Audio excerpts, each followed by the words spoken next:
was growing up young in Singapore and Malaysia, I didn't enjoy sweating so much because I grew up with it. And then I spent 10 years at the University of Oregon, and then also 3 more years in Boston at MIT. And when I came back, I was culturally shocked. I suddenly realized that I enjoyed sweating a lot more than I didn't when I was young, because of my experience of the cold climate. And sweating was suddenly this whole new lovely experience to appreciate. And that changed my attitude about what presentable was and what it wasn't, you know. And maybe also because of the way I am. I'm not exactly the black suit and tie guy, you know. I enjoy my t-shirts, I enjoy sarongs, I enjoy walking around half naked, and like in Hawaii too, right? I mean, when people are half naked and sweating, it's okay. But if they wear an item of clothing which shows the sweat, it's not okay. That's crazy. Yeah. So we got to stop thinking, I guess, the way we've been indoctrinated by the West into believing that wet clothes, because of our sweat, represents a dirtiness or something that's not presentable. It's silly. Everyone sweats. And actually, the more you sweat, the more healthy you are, you know?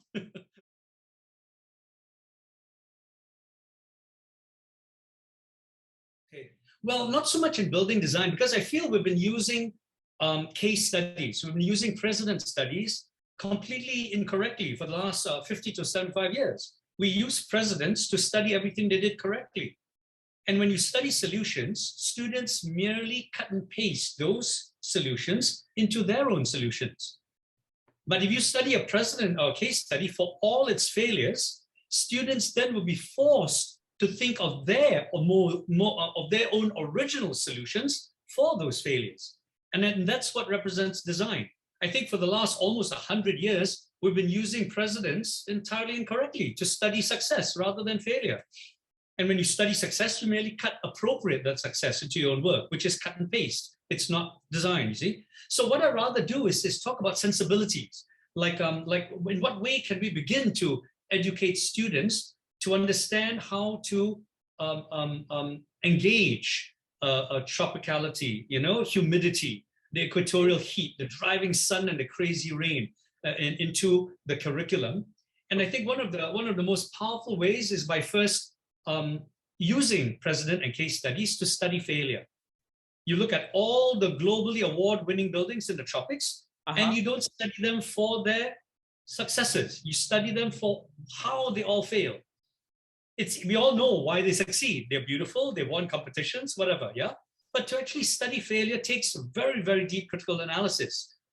Like, for example, one of the buildings that has won a lot of awards is the Met in Bangkok, done by the Singaporean architect. It constantly speaks that it cross-ventilates. But more than 80% of the building doesn't cross-ventilate. It cross-ventilates through primarily the public circulation areas. And that represents how all housing development board apartments in Singapore already work. So there's no different from those. And the additional 5% which cross-ventilates only through the penthouse units of the master bedroom, provided you open a master bedroom window, the master bedroom door, and the master bathroom window. Nothing else cross-ventilates to the building. So it's a lie. You see, we architects have gotten too used to lying about what we do. And this is not a good thing. You see, but this is the problem. You see, the more you open up a building in the tropics, the more you allow a lot of other things in, pests, rainwater, overheating sometimes. So it's trying to find a balance, or firstly identifying the problems associated with opening up, and then finding solutions to those relevant problems. And I think we don't engage that kind of problem solving enough. We think that architecture is a game of finding solutions when actually it isn't. It's actually a puzzle of uncovering relevant problems, you see. And to think of architecture as something as boring as problem solving is not romantic. It's not sexy, you see. We don't like to think of ourselves as problem solvers. But in fact, architecture as a discipline grew out from engineering. Engineering as a profession existed hundreds of years before architecture came along. And so long ago, in all the ancient cultures, you needed to be first qualified as an engineer before you could even touch architecture. But nowadays, architects are doing all these phantasmagorical solutions and then making engineers solve their problems. And it's crazy. I think you can't be a good architect unless you're a brilliant engineer, you know? Exactly. Engineering has to come first, problem solving. Yep. And if you can apply problem solving not to the way things stand up or fall down, but we apply engineering to the way we think about human problems, of relationships, of our interaction with insects, with wind, with humidity, with wet air, and with driving rain and very hot sun or very mild sun because of clouds, I think we'll begin to understand this whole new process of design through the engineering of how we think. Yeah, that's good. That's good. We're too reliant on technology to solve our problems. Yeah. You see, and relying on this artificial technology to solve our problems, we let the technology of our minds erode and rust. We don't have enough intelligent, common sense ways of thinking about climate, of thinking about humidity, of thinking about wet air and dry air during the good months to be able to do things intelligently. I think Hawaii is the perfect climate in the world because you're tropical, but your humidity levels are actually very, very low. Yeah. You know, I stayed there for almost a month once. And whereas in the real tropics, like in Cambodia, you know, in Laos, in Malaysia, sometimes our humidity levels are almost 95 to 100%. You're almost swimming in the air, you know? We can't even say that tropicality is the same in different parts of the equatorial belt. We're all different. In Asia, at least, in the tropics, we tend to look at light as the same throughout a house. And it's crazy. I tell you what light is very, very good, you know? The best light I've ever seen in the tropics are in traditional Thai houses. Because the traditional timber Thai houses, they recognize that the glare of the midday sun is a very damaging thing. Yeah. So in the Thai traditional home, the light quality is very dramatic. Yeah. You've got very deep verandas, and that's where you get a lot of light, not direct light, but reflected light. But once you get inside the Thai home, there's a lot of gloom. There is a lot of shadow. Yeah. And it's a very wonderful thing. It's a very cooling environment. Yeah. But a lot of shadow is not nice in a modern house. We need to have a lot of glass to bring in all the light. But that is a terrible thing in the tropics. Yeah. I think we need more shadow in the tropical house. But the trouble is, the Western paradigm indoctrinates us to believe that it should all be bright, because that takes the best photographs to put into architectural magazines, blogs, and pornographic architectural websites, you know? And it's crazy because that's the way you want it in the winter, in the temperate zone. You want a lot of light in because light warms your body, you see? Yeah. So that might be good but it isn't even good in a hot summer in a temperate zone. But it's very good in the winter, you see? So I think we've been indoctrinated too much by a lot of the Western paradigm because of architecture magazines and all these things that influence young people, you know, to believe that it can only be one way in order to be publishable and imageable and iconicized from a Western viewpoint. Yeah. Ridiculous magazines like El Croquis, like the Architectural Association Journal, you know, the AR, the Global Architecture, you know, all these ridiculous architectural journals are rubbish. They indoctrinate architects to believe in order to be famous and publish, you need to do things this way. And I think that's a problem about light in buildings. We don't appreciate enough shadow, enough gloom in the tropics, because the roof eaves come very low in order to just clip the horizon. So you see a little bit of the horizon very far away, but in relation to the whole eave, it's barely half a centimeter. So you do see the sky very far away, but everything in front of you is the green field. It's beautiful. Yeah. Yeah. No, that's the lovely thing about the traditional Thai home, you know?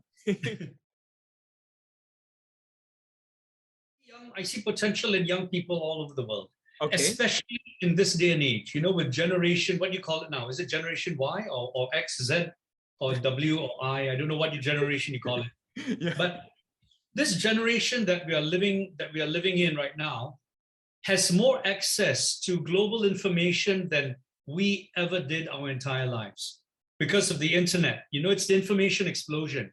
It's created a completely different kind of an awareness for young people around the world. Young students as young as 19, 20 years old, they know more than 10 times as much as we did even 10 years ago.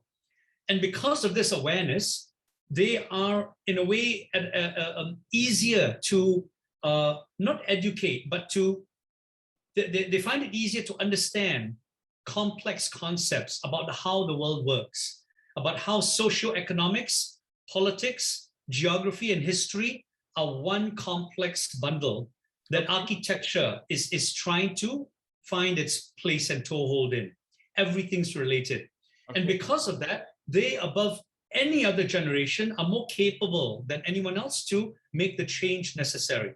The problem is that they are not helped in their journey, because we as teachers, we only basically teach what we learned from our teachers, who only knew what they learned from their teachers. And the whole problem goes back.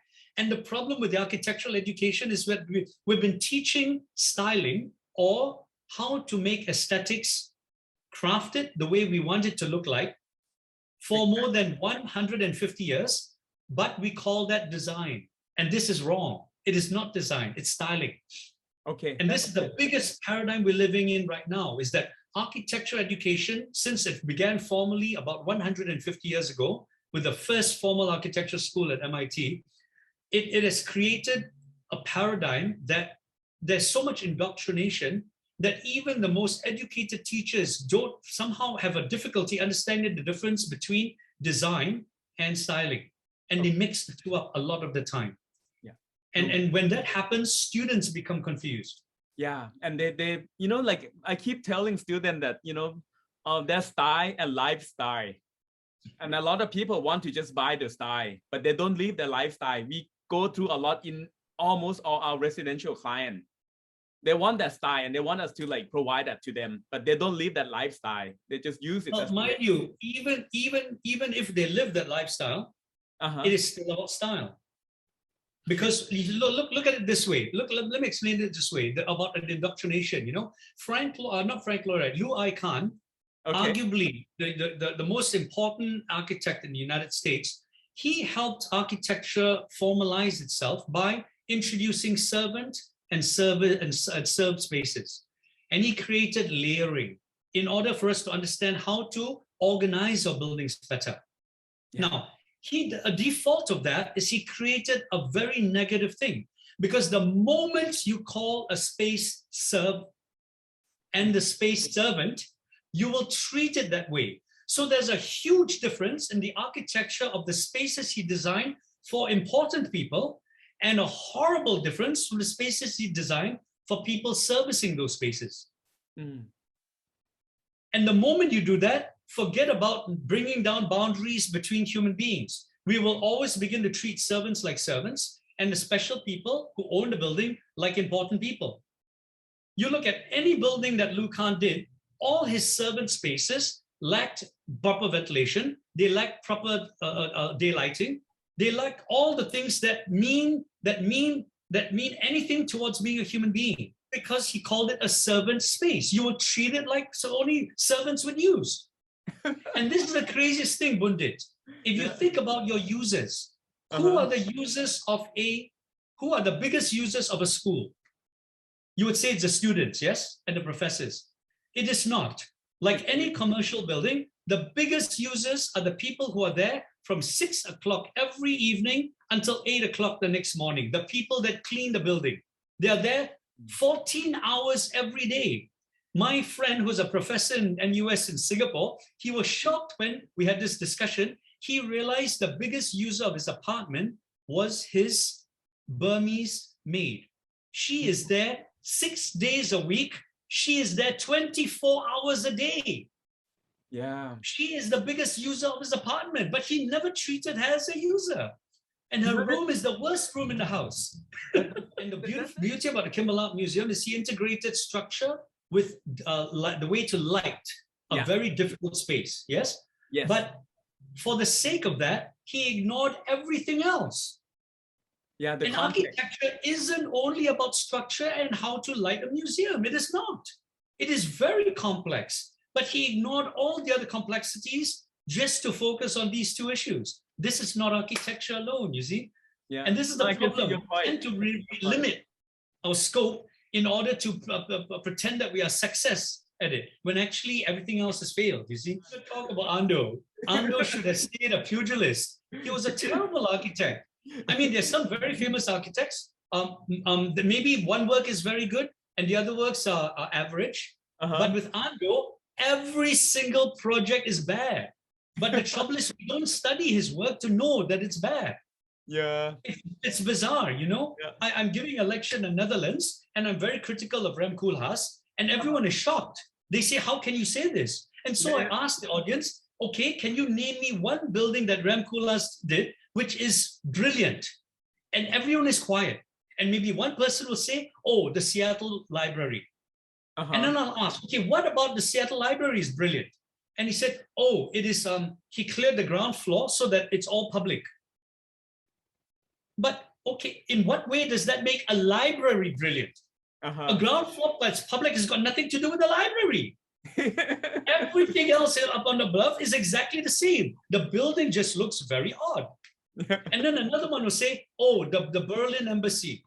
And then I'll ask, okay, what is it about the Berlin Embassy that Rem Koolhaas did that is so good and brilliant? And they say, oh, he made it transparent. Embassy buildings are actually not transparent. So I went, okay, so I asked them, okay, in what way is it transparent? Oh, they said, okay, the outside is glass and the circulation.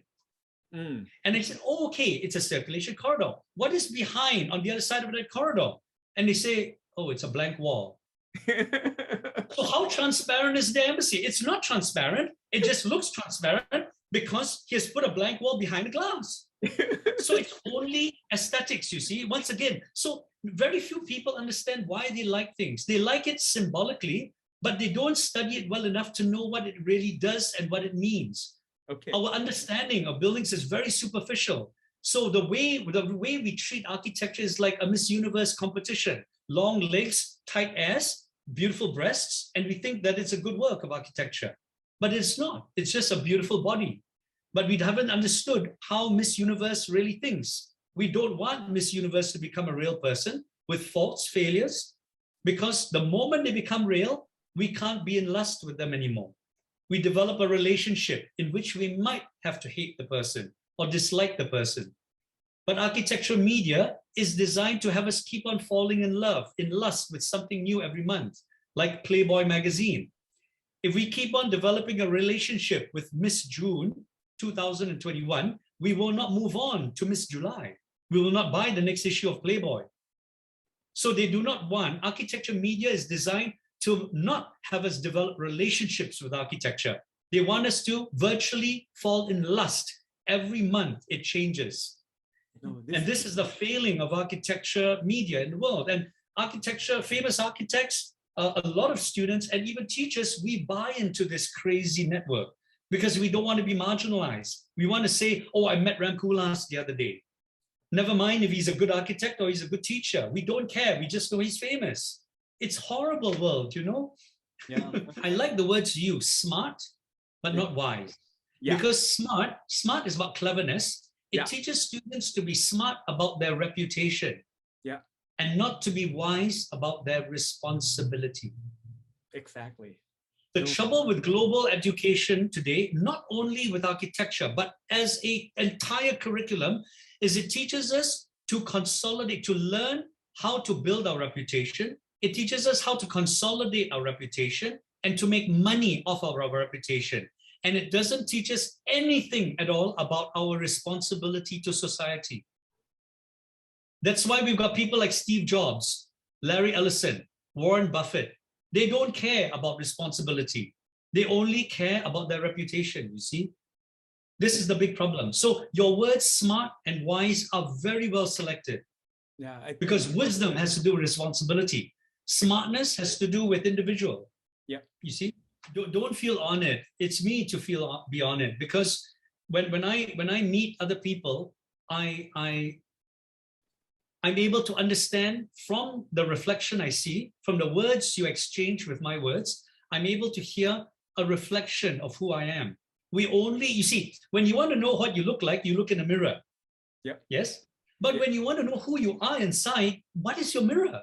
Your only mirror are other people. And depending on what words they give back to you from the words you give them, those words they give back to you are a reflection. Some words are not so good, other words are more accurate, and you learn more about yourself.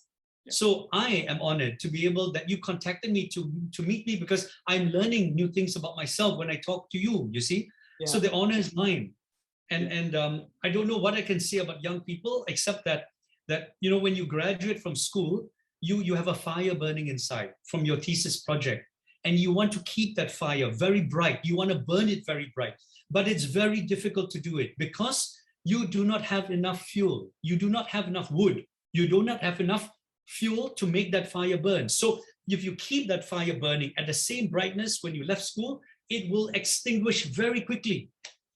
The trick in first working is to make that fire become very small, and small enough that it will become maybe just an ember.